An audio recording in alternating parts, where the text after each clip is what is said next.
નમસ્કાર દર્શક મિત્રો, હું આપની સાથે છું રાખી અંજરિયા. સ્વાગત છે આપનું કચ્છ ઉદય ટીવી ન્યૂઝમાં. તો દર્શક મિત્રો, જોઈએ આજના સમાચારો વિસ્તારથી. ત્રગડીના યુવરાજસિંહનો દારૂ પકડાયો, તેની શાહી સુકાઈ નથી. ત્યાં ફરી 1 કરોડથી વધુનો દારૂ સાથે મુદ્દામાલને પશ્ચિમ કચ્છ એલસીબીએ મુન્દ્રા તાલુકાના દ્રબસીમાં આવેલા શ્રીરામ યાર્ડમાંથી ઝડપી પાડ્યો છે.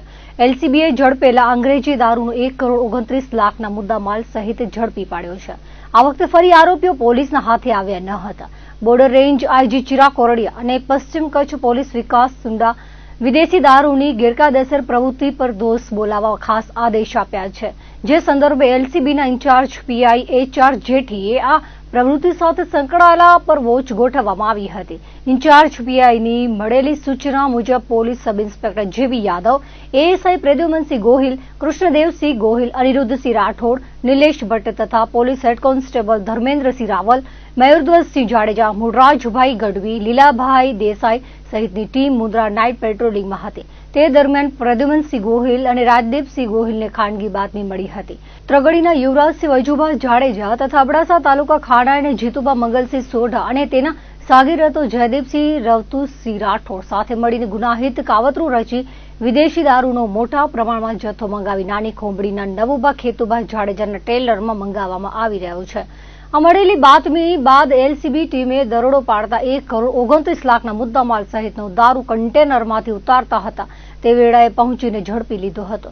પશ્ચિમ કચ્છ એલસીબી દ્વારા ભારતીય બનાવટના વિદેશી દારૂની ગેરકાયદેસર પ્રવૃત્તિ પર વોચ રાખી બાતમીના આધારે યુવરાજસિંહ વજુભા જાડેજા તેમજ જીતુભા મંગલસિંહ સોઢા તેમજ તેમના સાગીર જયદીપસિંહ રવતુસિંહ રાઠોડ દ્વારા આર્થિક લાભ સારું ગુનાહિત કાવતરું રચી પંજાબ રાજ્યમાં બેઠેલા તેમના સાગીરતો મારફતે ભારતીય બનાવટનો વિદેશી દારૂ મોટો જથ્થો મંગાવી સંબંધિત દારૂ નવુભા ખેતુભા જાડેજાના માલિકીના ટ્રેલરના કન્ટેનરમાં ગેરકાયદેસર વગર પાસ પરમિટ વગર વિદેશી દારૂ ભરી કન્ટેનર સીલ મારી ગેરકાયદેસર કન્ટેનર મુન્દ્રા તાલુકાના દ્રબ ગામ સીમમાં આવેલ શ્રીરામ યાર્ડમાં ચોરી છુપી રીતે લાવી કલમારની મદદથી ટ્રેલરમાંથી નીચે ઉતારી યાર્ડમાં રાખેલ કન્ટેનર યાર્ડમાં દારૂ ભરેલ હાલતમાં બાતમીના આધારે તપાસ કરતા વિદેશી દારૂનો જથ્થો મળી આવ્યો હતો. જેમાં ભારતીય બનાવટની અલગ અલગ બ્રાન્ડની વિદેશી નાની મોટી બોટલો નંગ 3504 અને અલગ અલગ બ્રાન્ડના બિયર ટીન તેમજ મુદ્દામાલની હેરફેર માટે લીધેલ કન્ટેનર કિંમત ₹2 લાખનો મુદ્દામાલ કબજે કર્યો હતો. જ્યારે આરોપીઓ યુવરાજસિંહ વજુભા જાડેજા, જીતુભા ઉર્ફે જીત્યો મંગલસિંહ સોઢા, જયદીપસિંહ રવતુસિંહ રાઠોડ તથા ચાલક મળી આવ્યા ન હતા. ઉલ્લેખનીય છે કે આટલી મોટી કાર્યવાહીમાં આરોપી કોઈ હાથમાં ન આવતા ચર્ચાઓએ ગરમી પકડી છે. પશ્ચિમ કચ્છ એલસીબીએ દ્રબ ખાતેથી કરોડોનો દારૂ પકડ્યો હોવાની શાહી હજી સુકાઈ નથી. ત્યાં પૂર્વ કચ્છ એલસીબીએ ગડપાદર પાસેથી વિક્રમી શરાબનો જથ્થો ઝડપી પાડ્યો હતો. રેડ દરમિયાન કુલ 83,29,280નો મુદ્દામાલ ઝડપી પાડ્યો હતો.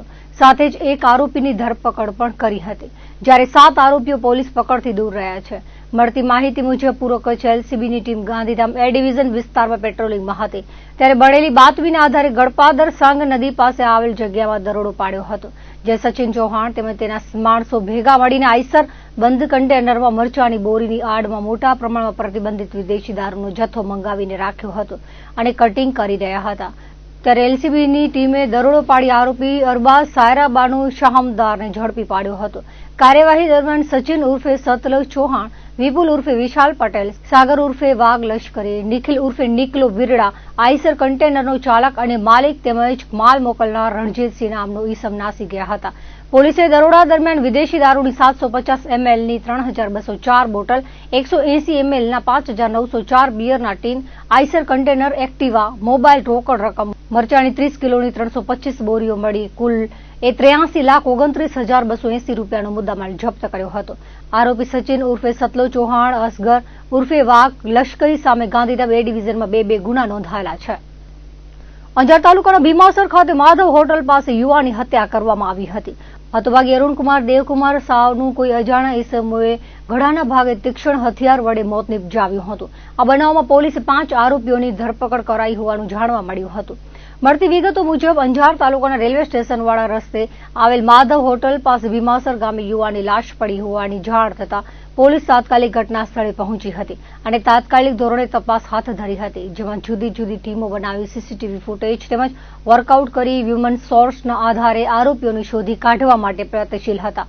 શક્કદાર ઈસમો તરીકે પત્ની રેખાબેન તેમજ હારાધન ફોની ભૂષણ ગરાઈ, આનંદ બારોટ, ગોપાલ બારોટ, દિલીપ ભટ્ટી નામના ઈસમો સાથે મિત્રતા હોવાનું જાણવા મળ્યું હતું, જેઓને ઝડપી પાડીને ઊંડાણપૂર્વકની પૂછપરછ હાથ ધરાઈ હતી, જેમાં આરોપીઓ મૃતકની પત્ની રેખા, તેના પ્રેમી મિત્ર અને મિત્રો સાથે કાવતરું રચી મોત નિપજાવી હોવાનું કબૂલાત આપી હતી, જેથી પાંચે આરોપી આનંદ દામજી બારોટ, ગોપાલ રામજી બારોટ અને દિલીપ નાથાભાઈ ભટ્ટી પશ્ચિમ બંગાળના હારાધન ફોની ભૂષણ ગરાઈ અને રેખાબેન અરુણભાઈ શાહેની ધરપકડ કરવામાં આવી હતી. પોલીસે ગણતરીના કલાકોમાં આરોપીઓને ઝડપી પાડી હત્યાનો ગુનાનો ભેદ ઉકેલી લીધો હતો. હોટલના માલિક મૃતકના પત્ની રેખા સાથે પ્રેમ સંબંધ હોવાની બાબતમાં હત્યા કરાઈ હોવાનું જાણવા મળ્યું હતું. પતિનો કાંટો કાઢી નાખવા માટે હારાધન ગરાઈને વાત કરતા મિત્ર આનંદ બારોટને અંજામ આપવા માટે સોપારી આપી હતી, જેના બદલામાં 5 થી 6 લાખ રૂપિયા આપશે તેવું જણાવ્યું હતું, જેથી આનંદ બારોટે તેમના મિત્ર ગોપાલ બારોટ અને દિલીપ ભટ્ટી સાથે ગુનાને અંજામ આપ્યો હતો. એકબીજાની મદદગારી કરી યુવકની એકલતાનો લાભ લઈ મોતને ઘાટ ઉતાર્યો હતો. લખપત તાલુકાના દરિયાઈ વિસ્તાર નજીક આવેલા નિર્જન હાજી ઇબ્રાહીમ ટાપુ વિસ્તારમાં સીમા સુરક્ષા દળની ટીમ પેટ્રોલિંગમાં હતી. તે દરમિયાન શંકાસ્પદ પેકેટ મળી આવ્યા હતા. તપાસ કરતા તેમાં ચરસ હોવાનો ખુલાસો થયો હતો. ચરસ ભરેલું આ પેકેટ દરિયાના મોજા સાથે તણાઈને અહીં પહોંચ્યું હોવાનું અનુમાન લગાવાયું છે. બીએસએફ દ્વારા આ પેકેટને કબજે કરી કાયદેસરની કાર્યવાહી માટે નારાયણ સરોવર પોલીસને સોંપવામાં આવ્યું છે. ઘટનાની જાણ થતાં સુરક્ષા એજન્સીઓ સતર્ક થઈ ગઈ છે અને આસપાસના દરિયાકાંઠા પર વધુ સઘન તપાસ હાથ ધરાઈ છે. ઉલ્લેખનીય છે કે કચ્છનું દરિયાકાંઠું આંતરરાષ્ટ્રીય સરહદને અડીને આવેલું છે, જેના કારણે વારંવાર માદક પદાર્થોની તસ્કરી માટે સંવેદનશીલ ગણાય છે. આ બનાવ ફરી સાબિત કરે છે કે દરિયાઈ માર્ગોનો ઉપયોગ કરી નશીલા પદાર્થોની ઘૂસણખોરી કરવાનો પ્રયાસ સતત ચાલે છે. ખાવડા વિસ્તારમાં અવારનવાર ચોરીના બનાવો સામે આવી રહ્યા છે, ત્યારે ખાવડા પોલીસે ચોરીના મુદ્દામાલ સાથે અમુક ઇસમો ભુજ તરફ આવતા હોવાની બાતમી મળી હતી, જેથી ખાવડા પોલીસે લુડિયા 3 રસ્તા ઉપર વોચમાં રહી 6 આરોપીઓને 1,42,000ના મુદ્દામાલ સાથે પકડી પાડી આગળની કાર્યવાહી હાથ ધરી છે. લુડિયા 3 રસ્તા પાસે વોચમાં રહેલ ખાવડા પોલીસે શંકાસ્પદ બોલેરો ગાડી અને એક બંધ બોડીની ગાડીને રોકી ચેક કરતા તેમાંથી મુદ્દામાલ મળી આવ્યા હતા. સાથે જ આરોપી રાજસ્થાનના કનકેશ કુમાવત, ધર્મેન્દ્ર રામચંદ્ર સેવદા, ધર્મેન્દ્ર મોહનલાલ સેવદા, સંદીપ ડોટાસરા, પૂરણમલ મહોમો અને પ્રદીપ ડોકિયાની ધરપકડ કરી હતી. પોલીસે આરોપીઓને ઝડપી પાડી આગળની કાર્યવાહી હાથ ધરી છે. નખત્રાણાની દેવાશીષ હોસ્પિટલ ખાતે ગુજરાત રાજ્ય સંયુક્ત કર્મચારી મોરચા અને નખત્રાણા તાલુકા પ્રાથમિક શિક્ષણ સંઘ દ્વારા બ્લડ ડોનેશન કેમ્પ યોજાયો હતો. વડાપ્રધાન નરેન્દ્ર મોદીના જન્મદિવસ નિમિત્તે ધારાસભ્ય પ્રદ્યુમનસિંહ જાડેજા દ્વારા કેમ્પને ખુલ્લું મૂકવામાં આવ્યું હતું. તેમણે કહ્યું હતું કે લોહીની સાંપ્રત સમયમાં તાતી જરૂર છે, ત્યારે સમગ્ર ગુજરાતમાં 1 લાખ ઉપરના કર્મચારી રક્ત આપી રહ્યા છે, તે ધન્યવાદને પાત્ર છે. તાલુકાના તમામ શિક્ષકોના સહકારથી 125 બોટલ રક્ત એકત્ર થયું હતું. તમામ શિક્ષકોનો આભાર માન્યો હતો. જીવનજ્યોત બ્લડ બેંક સેવા આપી હતી. દેવાશીષ હોસ્પિટલનો સહયોગ સાંપડ્યો હતો. વડાપ્રધાન નરેન્દ્ર મોદીના 75મા જન્મદિવસની ઉજવણી નિમિત્તે એક દિવસમાં વધુમાં વધુ બ્લડ ડોનેશન કરે તે માટે રાજ્યમાં 300થી વધુ રક્તદાન શિબિરનું આયોજન કરવામાં આવ્યું છે, જે અન્વયે રાપર સીએચસી ખાતે રાપર તાલુકા પ્રાથમિક શિક્ષક સંઘ, રાપર તાલુકા તલાટી મંડળ, રાપર નગરપાલિકા, રાપર એસટી ડેપો સહિતના વિવિધ કર્મચારીઓએ રક્તદાન કર્યું હતું. જીકે જનરલ હોસ્પિટલના સહયોગથી યોજાયેલા બ્લડ ડોનેશન કેમ્પમાં રાપર તાલુકા પ્રાથમિક શિક્ષક સંઘના 238 શિક્ષક, તલાટી મંડળના 15, એસટી ડેપોના 63 કર્મચારીઓ, પાલિકાના 15 કર્મચારીઓ મળી 331 કર્મચારીઓએ બ્લડ ડોનેશન કેમ્પમાં રક્તદાન કર્યું હતું. તાલુકા કર્મચારી સંયુક્ત મોરચાના ઉપક્રમે રક્તદાન શિબિરનું આયોજન સફળતાપૂર્વક કરવામાં આવ્યું હતું. કેમ્પમાં પાલિકાના chief officer, ST depot manager સહિતના કર્મચારીઓ મંડળના હોદ્દેદાર ઉપસ્થિત રહ્યા હતા. આજ રોજ રાપર સીએચસી ખાતે રાપર તાલુકાના વિવિધ સરકારી કર્મચારીના મંડળો દ્વારા તથા રાપર એસટીના સંકલન સમિતિ દ્વારા માનનીય શ્રી વડાપ્રધાનશ્રીના જન્મદિન નિમિત્તે બ્લડ ડોનેશન કેમ્પનું આયોજન રાપર સીએચસી ખાતે રાખવામાં આવેલ છે, જેમાં અન્ય વિભાગના તમામ કર્મચારીઓ મળીને કુલ 331 જેટલા કર્મચારીઓનું રજીસ્ટ્રેશન કરવામાં આવેલ છે, જેમાંથી જે પૈકીના 63 કર્મચારીઓ રાપર એસટી ડેપોના અલગ અલગ સંગઠનની સંકલન સમિતિ બનીને કરવામાં આવેલ છે, જે રાપર સીએચસી ખાતે રાખવામાં આવેલ છે. સર, આ જે બ્લડ ડોનેશન કેમ્પમાં જે રક્તદાન એકઠું થશે તે દેશના સૈનિકો માટે વાપરવામાં આવશે તેવું સાંભળવા મળ્યું છે. અત્યારે હાલમાં માનનીય વડાપ્રધાનશ્રીના રક્તદાન જે એક મહાદાન છે, જેને બ્લડ ડોનેશન કરીને અલગ અલગ માધ્યમથી જરૂરિયાતમંદોને તે બ્લડ ડોનેશન માટેનું સહભાગી થઈ શકે, ઉપયોગી થઈ શકે તે પ્રમાણેનું આયોજન કરવામાં આવ્યું છે. કચ્છ જિલ્લાના પ્રાથમિક શિક્ષણને મજબૂત કરવા માટે રાજ્ય સરકારે ખાસ ફાળવેલા 2500 શિક્ષકોમાંથી કચ્છને મળેલા 1012 જેટલા શિક્ષકોની વિશેષ ભરતી પ્રક્રિયાનો આજથી પ્રારંભ થયો છે. આ ભરતી પ્રક્રિયામાં કોઈ રાજકીય લાગવગ, ભલામણ કે સહેજ શરમ નહીં, પરંતુ ઉમેદવારોની મેરિટના આધારે જ સ્થળ પસંદગી થશે.